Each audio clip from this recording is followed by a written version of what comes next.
अच्छा माँ, धीरे धीरे बारिश शुरू हो गई है, हमें रेलवे स्टेशन पर पहुंचना है। चलो अब हम निकलते हैं। हाँ माँ, जल्दी काम करके लौटेंगे और पैसे भिजवाते रहेंगे।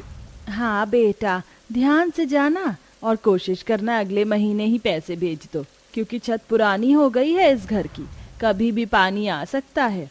माँ आप फिक्र मत करो, सब कुछ हो जाएगा। बाय बाय, ध्यान से जाना सब। जेठ जी, मोहन जी, बाहर धीरे धीरे बारिश हो रही है, कहीं बढ़ गई तो। मैंने ये रात भर प्लास्टिक की बोरी चारों के लिए सिली है हाथों से, इसे पहन जाइए, भीगेंगे नहीं। अरे वाह, ये तो तुमने बहुत अच्छा काम किया। देखा मेरी छोटी बहू कितनी गुणवान है, सबके बारे में सोचती है। ये सुन तीनों जिठानी चिढ़ जाती हैं। चारों बेटे शहर में कमाने के लिए चले जाते हैं। 3-4 दिन बीत जाते हैं। घर का सारा काम छोटी बहू ही संभालती है। तीनों जिठानी किसी काम को हाथ नहीं लगाती। अगर पानी का एक गिलास गलती से गिर जाए तो वो भी शालिनी ही साफ करती थी। बाहर बारिश हो रही थी और तीनों जिठानी बारिश में भीगने लगती हैं। कितना मजा आ रहा है ना इस बारिश में। शुरू शुरू में अच्छा लगता है, लेकिन बाद में ठंड लगने लगती है।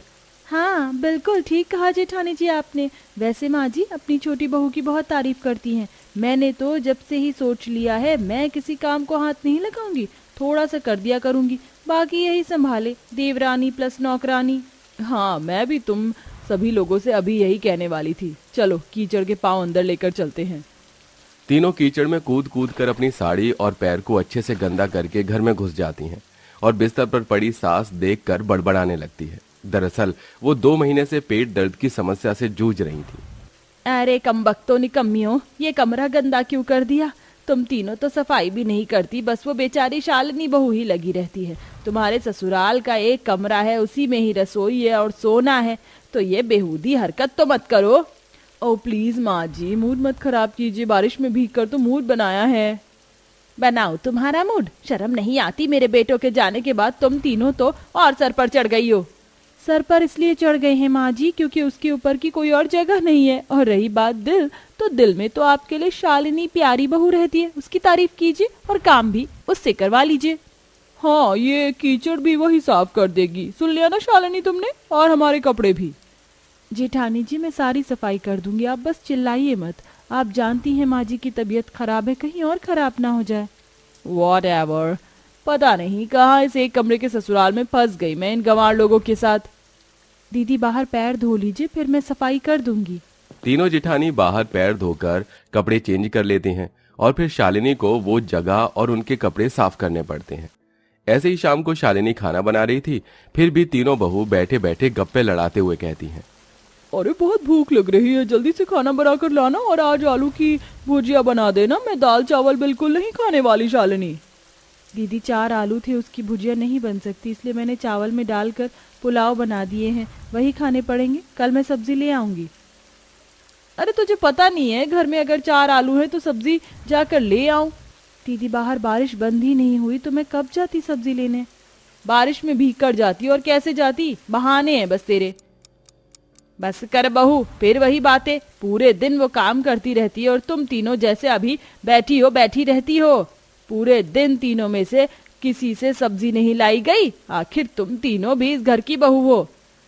माँ जी बहू हैं तो सूली पर लटक जाएं, इस शालिनी के आने से पहले हम तीनों ही काम कर रही थी, अब थोड़ा सा अगर ये कर लेगी तो क्या हो गया। वैसे भी बारिश और कीचड़ में से मेरे से काम नहीं होता, मुझे किचकिच से लगती है। दीदी मैं कल बना दूंगी, आप परेशान मत होइए। शालिनी सबको खाना परोस देती है कि बारिश का पानी धीरे धीरे खिड़की पर आने लगता है और सुनैना भीग जाती है। हे भगवान, यहाँ पर तो पानी आ रहा है, अगर यहाँ पर पानी आता रहा तो हम तीनों बैठकर खाना कैसे खाएंगे। इस एक कमरे के अलावा हमारे पास कोई जगह भी नहीं है। अभी तो इस गरीब ससुराल में चारपाई भी नहीं है, और जो है वो सासू माँ की है। दीदी मैं साफ करती हूँ, आप आराम से खा लीजिए। बहू तुझे भी तो खाना खाना है, तू सफाई क्यों कर रही है।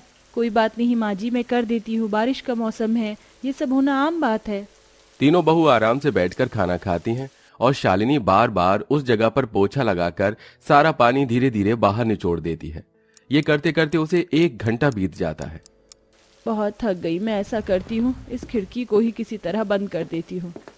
बहू इस जूट की बोरी को ले ले, इसे लगाने के बाद पानी अंदर नहीं आएगा। हाँ माँ जी, मैं भी यही सोच रही थी।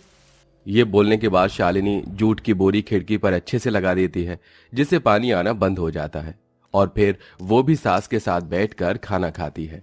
ऐसे ही 2-3 दिन गुजर जाते हैं। बारिश के पानी ने शालिनी को सबसे ज्यादा तंग करके रखा था, क्योंकि तीनों जेठानी तो किसी भी काम को हाथ लगाकर राजी नहीं थी। ऐसे ही एक दिन घर में बारिश का पानी अंदर टपकने लगता है। अरे मोरी मैया, कितना ज्यादा पानी आ रहा है। आरती, महिमा, सुनैना, तुम तीनों फोन में क्या देख रही हो? दिखाई नहीं देता घर में पानी आ रहा है? बर्तन लगा दो यहाँ पर। क्यों, आपकी शालिनी बहू कहाँ है? सब्जी लेने गई है और दूध नहीं है। तुमसे तो ये भी नहीं लाया जाता। बर्तन रखो यहाँ पर। हाँ ठीक है, रख रहे हैं, आप चिल्लाइए मत वरना बीपी ऊपर नीचे हो जाएगा। तीनों बहू मुंह बनाकर बारिश की आई हुई बूंद के नीचे बर्तन रख लेती हैं, लेकिन फिर बातों में लग जाती हैं, जिससे पानी बाहर आकर घर में और भर जाता है। इतने में भीगती हुई शालिनी आती है। शालिनी, इतनी देर लगाना जरूरी थी क्या? क्या कर रही थी तुम बाहर बारिश में? घर के काम से बचना चाहती थी क्या?